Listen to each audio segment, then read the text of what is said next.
Okay, my friends, I have 7 big stories for today. It is Monday, December 30th, 2024. So we're going to start here. Back in Syria, we keep talking about Syria. Hopefully, this story will dissipate some more. But the HTS, this is from the Institute for the Study of War, the HTS led interim government, that's kind of who controls things for the most part right now, and the rebels that ousted Assad.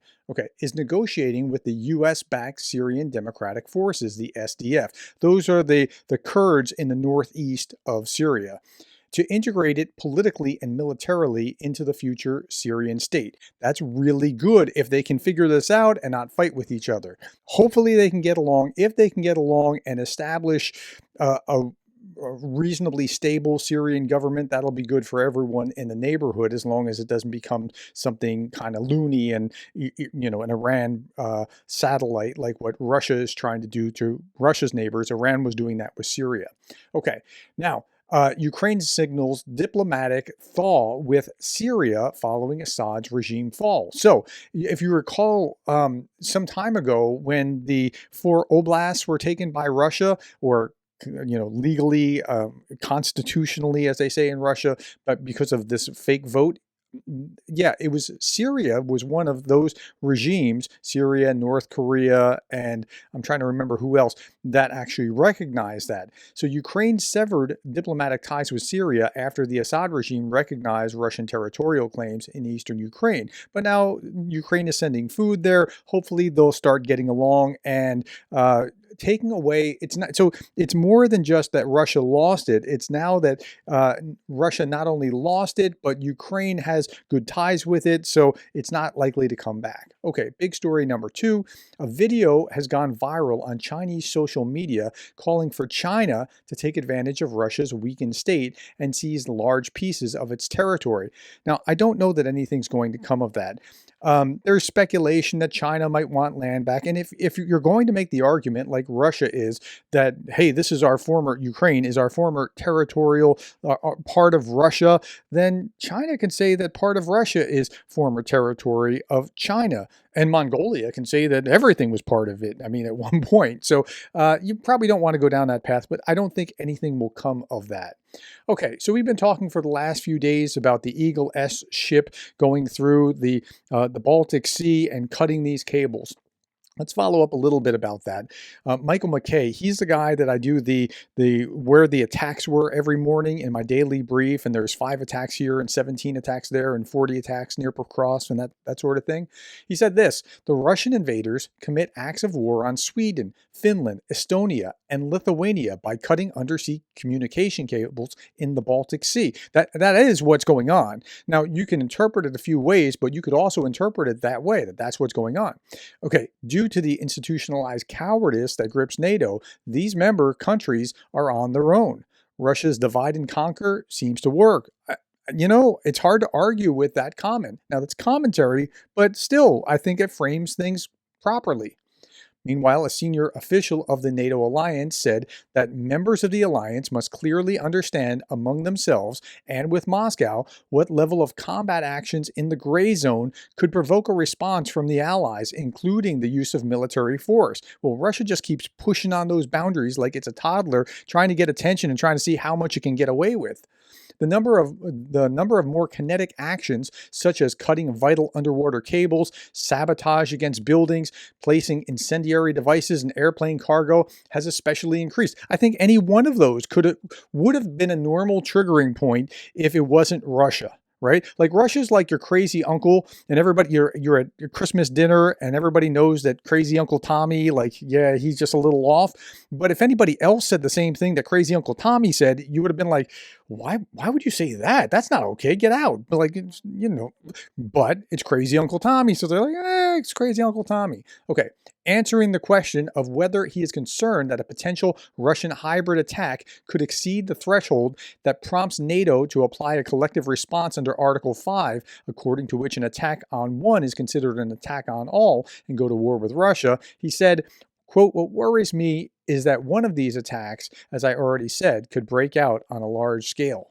Yeah, I mean, there could be a time that Russia just pushes it too far and it becomes the beginning of a World War III kind of scenario. And nobody wants that, but Russia is seeing that they're not going to do anything, so it does more when when they don't respond. Mercifully, Finland is actually responding, kind of saying, here's where the line is. You're crossing it. Stop it. Okay. Police in Finland have found tracks that drag on for dozens of kilometers along the bottom of the Baltic Sea, where a tanker carrying Russian oil is suspected of breaking a power line and 4 telecom cables with its anchor, Reuters reported. The Russian Shadow Fleet tanker Eagle S is suspected of cutting an underwater power cable between Finland and Estonia, Estlink 2, and 4 communication cables on December 25th to 26th. Finland detained the vessel. Investigators have identified a dragging track, but have yet to find the missing anchor. The track is dozens of kilometers in length. Okay, the track's dozens of kilometers in length. What is a kilometer? Okay, so let's look at that. A kilometer is, if you look at it like a standard track and field track, twice and a half around that track is a kilometer. Okay, so it's 400 meters, 800 meters, and a half is a kilometer. So 60 times around the track is what we're talking about if we're just talking about dozens and we're only looking at 2 dozen. It could be more than that, but that's the length of how far this has been dragged. So it seems like they were doing it on purpose, or they just, at least they had their anchor down when they shouldn't have for quite a ways. Okay. Let's go to the next big story. Poland continues to actively support Belarus on its path to democracy. Some big things might happen with Belarus. We want to keep our eyes on that. But now remember, Poland is assuming the presidency of the European Union. And so Hungary's rotating off at the end of this year. Poland is going to be on for the next 6 months. Okay, now Poland has a vested interest in Belarus not being crazy, because if Belarus goes wrong, now what kind of scenario could happen? So Poland is looking across they built fences on the Belarusian border. Lukashenko is about to have an election. And last time Putin had to bail him out because the people in Belarus understood that this was a fraudulent election. And if it goes wrong and it has a Georgian or Euromaidan kind of protest kind of something, there's not the troops available to bail Lukashenko out. Imagine a Belarus that came over to the European side. It's just something to consider. It's not something I'm saying is going to happen, but it could. A little bit more about Poland. Poland is ready to help Ukraine if Slovakia cuts off power and in gas spat. So there's this fight. I talked about it for the last couple of days. I talked about that in this video here about weaponizing energy yesterday. Another front has just opened up. Bloomberg is saying that Poland is ready to help Ukraine if Slovakia cuts off electricity over a gas dispute.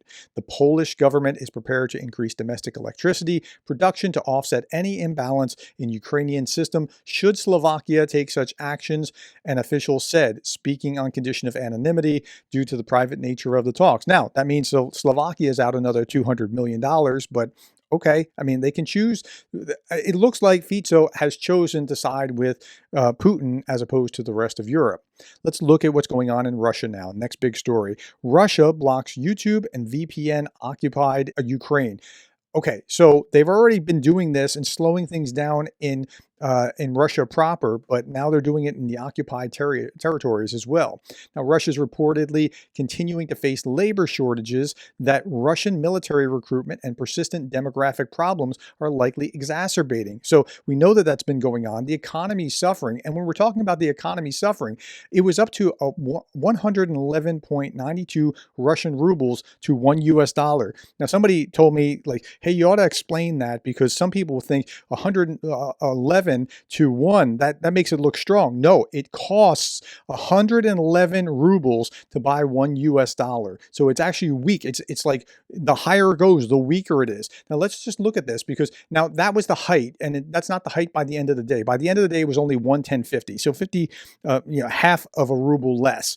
But this is the 1-day chart. So you're seeing it go from 105 to 110. And now you got to look at the trend lines. Don't just buy, oh, look how far it's gone. Let's look at this. Let's look at a 5-day chart. So it's gone up over 5 days. Let's look at the monthly chart. Well, okay, there's dips and then it's gone up. But let's go look at the year, right? There was this one here where we're like, whoa, what's going on over here where it's gone up pretty high? And let's look at the 5-year chart. The only other place where it's been this high has been right after the invasion. So, okay, that's where the ruble is. So it keeps getting worse and worse. All right, defense intelligence update from Great Britain. In late November 2024, Russia passed a law that would allow military personnel who signed up after 1 December 2024 to have their loan debt written off. So, I mean, yeah, they're going to have loan debt written off, but it could cost them their life. The write-off would cover loans up to 10 million rubles, approximately 94 US dollars, and would also apply to spouses. This is in addition to the loan repayment holidays for Russian servicemen program. The independent Russian media organization Mediazona reports that 411,000 repayment holidays for mortgages and personal loans have been taken up since October 2022. But let's skip down to the bottom of this because this is really interesting. Writing off loan repayments will highly likely increase financial pressures on Russian banks in 2025. It appears that the government isn't paying for it. They're just saying, banks, you have to eat that up. It's tough on you. You have to figure out what to do with that. In addition to pressures from high interest rates and sanctions, this will almost certainly reduce the resilience of the banking sector to respond to potential economic shocks. So the banking sector is going to get worse and worse and worse. But nevertheless, they're still, with their maximalist demands. This is the next big story where Putin was saying the other day, yeah, we're not doing that NATO thing about, Trump's kind of like, what if Ukraine's just not in NATO for 10 or 20 years? Lavrov is reiterating the same thing in an interview with Russian central state-run news agency TASS. Quote, "We are certainly not satisfied with the proposals sounding on behalf of representatives of the President-elect Trump's team to postpone Ukrainian membership in NATO for 20 years and to introduce a peacekeeping contingent of British and European forces into Ukraine." Yeah, they don't want this peacekeepers from Britain and France and other places in Ukraine right on the Russian border. They don't want that at all. They just want to dominate Ukraine. Okay, so they don't want him in NATO. They just want to dominate Ukraine. He said, quote, "This can only be about credible, legally binding agreements that must address the root causes of the conflict and enshrine a mechanism to ensure that they cannot be violated." But if you were to address the root causes of the conflict, it would be that Russia has invaded Ukraine and Russia should have been guaranteeing the borders. That's the root cause of the conflict. And it's absurd that he could even say this thing in here with a straight face. Okay, again, here it is in The Hill. Russia rejects Trump's Ukraine peace proposals. Okay, I don't see that Trump is going to be just, hey, let's give Putin everything.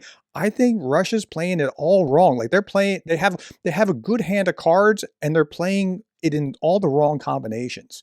Okay, you see things like this in the United States, like this is Mike Lee, but it's not Senator Mike Lee, universal symbol for money laundering, right? There's a fragment of the population that believes that. There is, okay? But it's not actually Senator Mike Lee. Now, he's no fan of Ukraine, but that wasn't him. But people believe that, but I don't think that that's going to actually influence the Trump administration. Now, I thought this was really interesting. I just, out of curiosity, I went to AI on Grok on Twitter and said, hey, what companies in the United States have overtly supported Ukraine? And it started listing them and listing them and listing them. Well, I now have a spreadsheet of them and it goes on and on and on and on and on and on and on. It's like north of 450 of them. And then I just got tired. Okay, so yeah, so that there's a lot of support for Ukraine still. And now, look, Biden is still winding down the money as well. This is the next big story. There's nearly $2.5 billion allocated to Ukraine by the U.S., which includes a $1.25 billion drawdown package, that's Presidential Drawdown Authority, and $1.22 billion in Ukraine Security Assistance Initiative, USAI. Now, USAI, again, according to AI, like Grok AI is telling us that they've spent that, and that is the end of the package, the $60 billion package.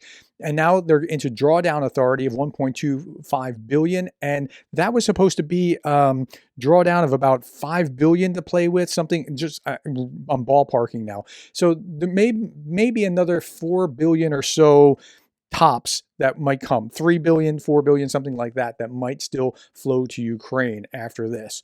Okay, but there's also the US will provide Ukraine with a $15 billion secured by future income from frozen Russian assets, according to Denis Shmyhal. He just announced this today, and that's good. That's 1/4 of the $60 billion that was before, right? So you actually have a significant chunk moving forward.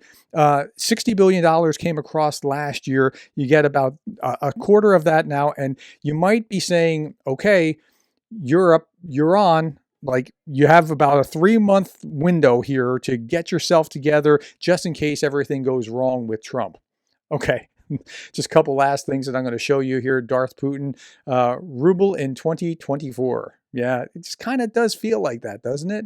And then I'm going to leave you with this. Usyk, I'm not sure if I'm pronouncing it, Usyk became or retained his title in boxing. So someone cleverly created this video with Rubik's Cubes that was building the face of Usyk. Now, again, a win's a win. I mean, the Ukrainians are taking quite a bit of pride in what Usyk actually has done by retaining that title. And yeah, I just thought this was pretty remarkable that this kid could actually build it into the right shape and colors and sizes and whatever else and build this picture. It's fascinating. All right, my friends, that's all that I have. Thank you for your time. Thank you for the likes, the shares, the subscribes. Thank you more than anything else for being the kind of person that cares about Ukraine.